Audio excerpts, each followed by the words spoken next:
Hello everyone, I hope that you're doing amazing wherever you are. My name is Shikha and I welcome you to my channel. If you're new to the channel, which I see a lot of new people joining up, I'm really grateful for your support and I hope you're enjoying binging on all the old videos. And in this one I wanted to speak to you a little bit about how even though INFJs are pretty smart creatures, in general, I would say that we are able to, like, not even that we have high IQs, but we're able to use our intelligence in a way that's conducive to living in the world. When we use it, I mean, unless we're spending all our time in our imaginations, when we actually use our intelligence to live in the world properly, it works really well, right? And so we're pretty smart, and unfortunately, that kind of acts. I've realized for myself at least it acts kind of like a crutch, or it acts actually like a deterrent rather than helping us in living a more optimal life. And one of the reasons why I think that's the case is because a lot of times what INFJs believe is that because we're so smart, we use that as an excuse to either push people away or think that we're better than them, which is the worst thing. I've done this in the past and I hate when I do that because we think, oh, we're superior than them. We're not. Or we kind of think that, okay, if I'm so smart, then I don't actually need any help from anyone around me. I can do it all on my own. I can be the independent person that is the lone man, woman person on the island, and I don't need anyone around me. I'm not going to ask anyone for help. I'm just going to do it all on my own. And as you can imagine, it's a really lonely way to live, of course.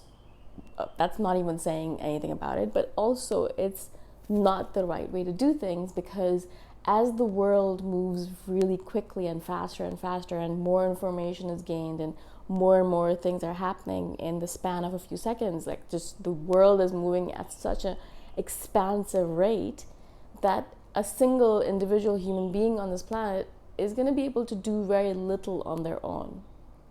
Not even in terms of changing the world. I'm not even talking about that level of things. But in general, even just moving from day to day, if you're just going to be doing it all on your own, it's going to result in you're actually crutching yourself, as I said. You're putting a ban on yourself or a hold on yourself, where this is how far you reach on your own, and you can't go any further because you literally kind of cut yourself off at the knees. I hate that analogy, but I hope it makes sense. And so what I'm realizing, and I've realized this for a while now, even though I'm having a hard time kind of getting over my mentality of, oh, I'm too smart, I can do it all on my own. I'm realizing that there is power in the group. There's power in asking for help, and there's definitely power in reaching out to people and saying, I don't know this, but you do. Can you help me? Can you teach me a little bit about this stuff? And, a lot of times for me, I have this inclination in my head that, I don't want to bother people. And I know a lot of INFJs have this thing as well. I don't want to be a bother. People are busy. I can just figure it out on my own by going to YouTube. Yes, you can, but like really. And, I don't want to be a burden upon people, so I don't contact people.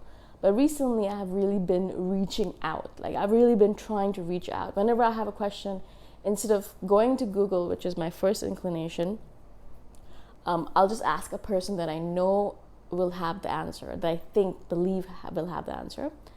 And it's very simple things like, I was looking for a VPN recently, and I could have just gone on the internet. It's an easy thing to do. Why not? But I've been trying to be more vulnerable, and I've been trying to reach out to people and ask them for help, because I realized people love helping people. I love helping people, and I didn't kind of translate it to other people like helping people too. And people just get really excited when you ask them questions. And I've noticed that people will really give you a lot of information, and they'll just kind of try to help you in the best possible manner. So, I asked this individual that I know in my life, this woman that is brilliant, and, I was like, what VPN do you use? And instantaneously I got an answer from her, a brilliant answer, great answer, perfect for me, exactly what I needed. And I would not have found that particular VPN because that was not showing up in all my searches if I did them. Like afterwards, I did them to check out if I would have found it on my own. And it didn't show up. It wasn't the first one that showed up for sure, right? And so, I would have missed out on it. Not a big deal, it's just a VPN, but you know what I'm saying. This kind of can translate into a lot of other things in your life. For example, I was recently asking people about SEO, Google SEO, and how I can do a better job of it. I don't know anything about it, and I just messaged this person that I know who runs an SEO agency. Now, he runs the agency for like high-end clients who are earning $100,000 a month. But, I met him through friends of friends, and I just kind of casually messaged him. I never imagined he would message me back. He did message me back, and then he spent the next half an hour giving me tips and tricks on how to do it on my own, what I should check out, which YouTube videos should I watch. He sent me some videos to watch. He sent me some blog posts to read. And he spent half an hour of his precious time. He's very busy, obviously. He has a huge agency. He spent that time trying to teach me the basics of it so I could go off and do it on my own. And I thought that was just like, I was just sitting there thinking, inside I was feeling, oh my God, I'm taking up this person's time. But I was also really amazed and delighted to find out that, people are so kind. In a lot of cases, you'll be surprised at how much people want to help you. But we never actually give people a chance to help us. We just kind of sit there and think, oh, I could have gone and found those videos on YouTube myself, of course. I could have gone and done all that on my own, but it just felt like such a beautiful exchange when I was able to ask this person and he was able to give me this information. I felt closer to him, and I felt that our relationship, our acquaintanceship, deepened because of it. And it would never have happened otherwise, right? And I'm not saying we're the best of friends now, but I feel like we've become closer because of this interaction.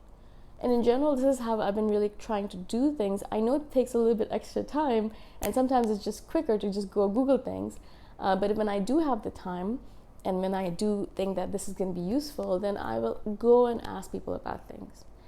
Another thing that I've also noticed, as I said, the power of groups. And this is something that INFJs, because of our introversion, because of our perfectionist nature, because of our socially awkward nature, because of all the different things that we are, all the good and awkward things that we are, we find that it's easier for us to just do individual things or one-on-one things rather than do a group thing, right? And I completely understand, I'm not a major fan of groups either, but I've joined up in this past year because of my new resolutions to be more social and to join more groups and to extend my mind a bit more. I've joined a bunch of groups, like writing groups. I've joined a financial freedom group. I've kind of joined a group for crypto to learn more about that. So I've been joining all these different groups, and I'm actually going to face-to-face meetings. Not too many, because I know my social battery is depleted very easily. But I try to go to these meetings, and I try to meet up with these people face-to-face, and I've learned so much more than I could have if I just Googled things and I watched YouTube videos. Because the interaction with the person that knows a lot more about it than you, and then asking them questions, and then also just being able to sit in a group of people who know all of the stuff that you don't know, and then you're able to kind of tap into their knowledge. It kind of makes it so that you just don't have this one mind, but then you have access to 10 minds or 20 minds, I'm not completely saying that you should completely never watch YouTube videos or, you should never Google things. Of course not. That's another way to extend your mind.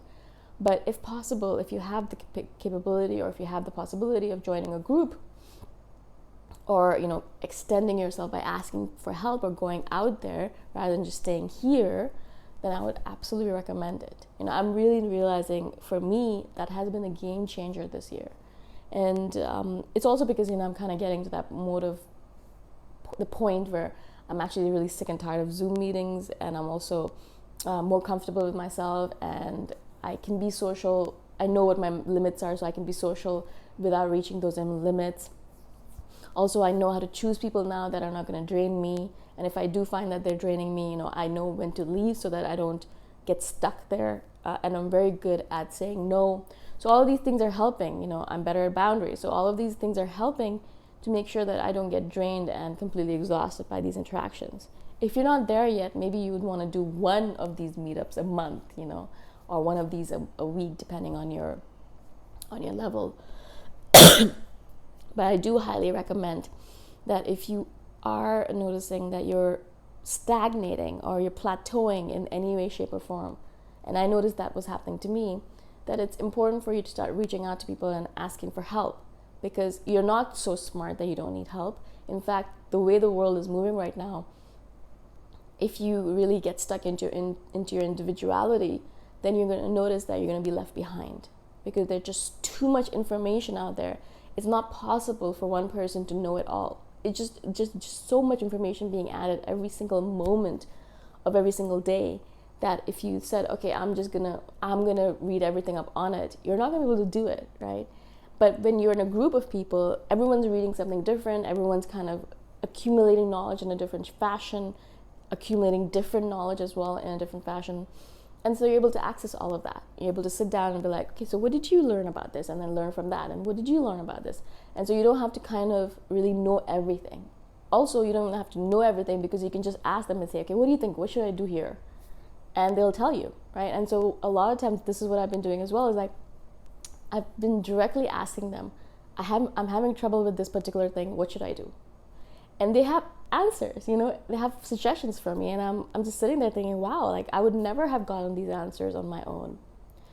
This is actually something that's really helping in my writing as well, because sometimes I get stuck on the plot line and I just sit there thinking, okay, what am I supposed to do now? And I get bogged down by it. Whereas when I go to the writing group, I just present the question to them, and I'll be like, okay, I'm having a little bit of a hard time with this particular situation. How should I approach it?